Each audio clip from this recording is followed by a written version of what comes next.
Ευχαριστώ πολύ για την πρόσκληση. Καταρχάς, επειδή, όπως είπατε, στο πάνελ έχω τη χαρά να έχουμε το μοναδικό υποψήφιο, να ευχηθώ κι εγώ καλή επιτυχία και καλή συνέχεια και καλό αγώνα. Καταρχάς, θα να ξεκινήσω με μία μικρή ένσταση στην εισαγωγή.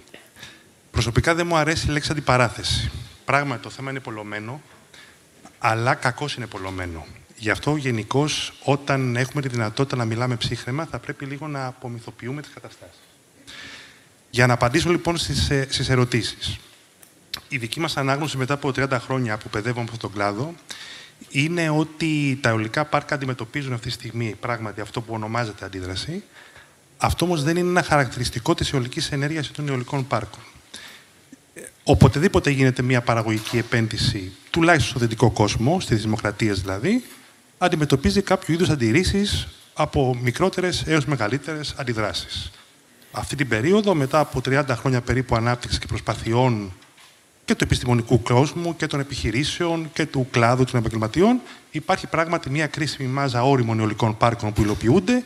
Επομένως, υπάρχει και αυτό το scaling up, έχει δημιουργήσει ένα μεγαλύτερο μέγεθος αντιδράσεων. Εγώ, πάντως, από το 1994, με δυσκολία θα θυμηθώ να έχει γίνει κάποιο αιωλικό πάρκο χωρίς κάποιο είδους αντίρρηση έως αντίδραση. Το δεύτερο χαρακτηριστικό της αντίδρασης είναι αυτό που λίγο λέχθηκε στο προηγούμενο πάνελ, η γενικευμένη έλλειψη εμπιστοσύνης στη χώρα. Δεν υπάρχει εμπιστοσύνη μεταξύ όλων, ημών περιλαμβανομένων. Τώρα το γιατί δεν υπάρχει είναι μια πάρα πολύ μεγάλη συζήτηση, μην απλωθούμε.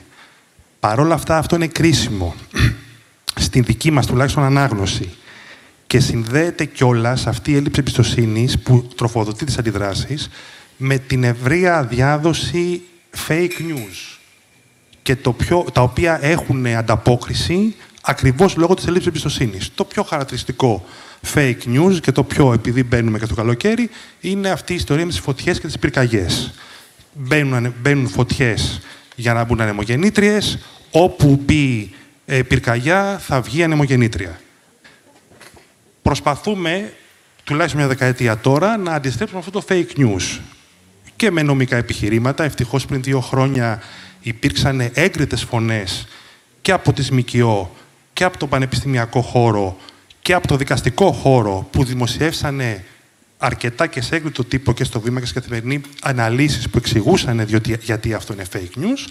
Προσπαθούμε και με δεδομένα και με νούμερα. Ας πούμε, έχουμε μετρήσει σε όλες τις αναδοσιστές εκτάσεις πόσες ανεμογεννήτριες έχουν μπει, είτε πριν είτε μετά την πυρκαγιά, ελαχιστότατες.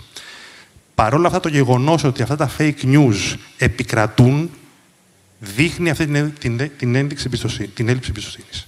Το τρίτο σχόλιο όμως που θέλω να κάνω είναι το εξής. Παρ' όλα αυτά, ακόμα και παρά την επικράτηση αυτών των fake news στον εικονικό κόσμο του Facebook και των social media, η δική μας επίσης ανάγνωση είναι ότι αυτό δεν αντικατοπτρίζει την κοινωνία. Αυτό καταρχάς καταγράφεται σε όλες τις εθνικές μετρήσεις. Σε όλες τις εθνικές μετρήσεις υπάρχει μια πολύ μεγάλη πλειοψηφία αποδοχής της αναγκαιότητας να αντιμετωπιστεί η κλιματική κρίση, των ανανεωσίμων πηγών ενέργειας, της αιωλικής ενέργειας, η οποία έρχεται σε αντίφαση με τις κραυγές και τις φωνές που ακούγονται λόγω των fake news στο Facebook και γενικά στα social media. Και επιτρέψτε μου να πω ότι αυτό δεν είναι μόνο ένα φαινόμενο της αιωλικής ενέργειας και άλλες φορές σε διαφόρων ειδών κάλπες, όχι απαραίτητα πολιτικές, που καταγράφηκε και η πλειοψηφική κοινωνία, δεν συμμορφώθηκε, δεν πήγε σε συνέπεια με αυτές τις κραυγές που ακουγόντουσαν στο Facebook. Αυτό στον αφορά το κοινωνικό. Και ένα τελευταίο σχόλιο. Προφανώς και οι ανεμογεννήτριες είναι ανθρώπινη παρέμβαση και έχουν επιπτώσεις. Προφανώς επίσης, αν η χωροθέτηση δεν είναι σωστή, θα έχει παραπάνω επιπτώσεις.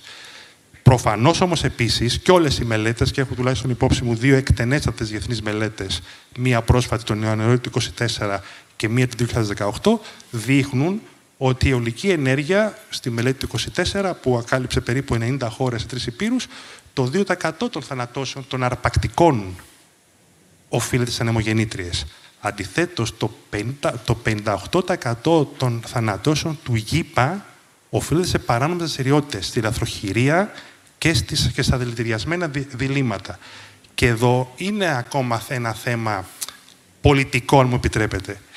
Η υπερπροβολή των μεμονωμένων περιστατικών που δεν θίγουν πληθυσμούς κρούσεων από ανεμογεννήτριες δημιουργεί μία λανθασμένη προτεραιοποίηση στην κοινωνία και στη διοίκηση του ποιες είναι οι αιτίες που απειλούν τα πουλιά που πρέπει να αντιμετωπιστούν. Πάρα πολύ ωραία.